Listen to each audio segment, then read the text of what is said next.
চুপচাপ ব্যক্তিরা কি বেশি বুদ্ধিমান হয়ে থাকে?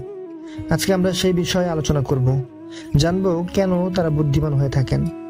অনেক সময় আমরা দেখি যারা সত্যিকার অর্থে বুদ্ধিমান তারা দলবদ্ধ পরিবেশে খুব একটা কথা বলেন না। তারা অনেকটাই নীরব, সংযত এবং পর্যবেক্ষণশীল থাকেন। এই আচরণের পেছনে রয়েছে বেশ কিছু মনস্তান্ত্রিক ব্যাখ্যা। মনোবিজ্ঞানীরা বলেছেন এই নীরবতা আসলে গভীর চিন্তারই প্রতিফলন। বুদ্ধিমান ব্যক্তিরা কথার চেয়ে শোনাকে বেশি গুরুত্ব দেন। তারা অন্যদের মতামত শুনে তা বিশ্লেষণ করেন এবং প্রাসঙ্গিকভাবে উত্তর দেন। এভাবে তথ্য সংগ্রহ এবং অনুধাবনের মাধ্যমে তারা পরিস্থিতি ভালোভাবে বোঝার চেষ্টা করেন।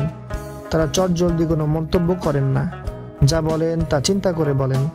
প্রতিটি শব্দ নির্ভুলভাবে বাছাই করেন। কথোপকথনের মূল উদ্দেশ্য যেন অর্থবহ এবং প্রভাবশালী হয় সে ব্যাপারে তারা সদা সচেতন। মনোবিজ্ঞানীর মতে উচ্চ বুদ্ধিমত্তার সঙ্গে পর্যবেক্ষণ ক্ষমতা জড়িত।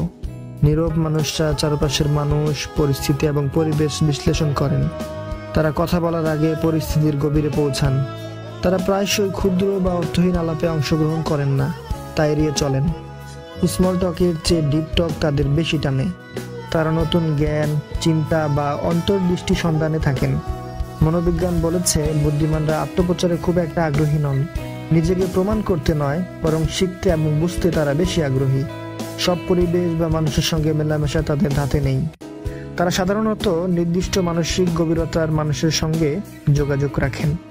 বুদ্ধিমানরা জানেন সাফল্য শব্দে নয়, কাজে এবং চিন্তায় প্রকাশ পায়। তাই তারা প্রচারের বদলে নিজেকে প্রস্তুত করেন। এটা থেকে বোঝা যায় যারা নীরব প্রকৃতির মানুষ হয়ে থাকে তারা এক কথায় বুদ্ধিমান, নিজেদেরকে লুকিয়ে রাখেন সবকিছুর থেকে।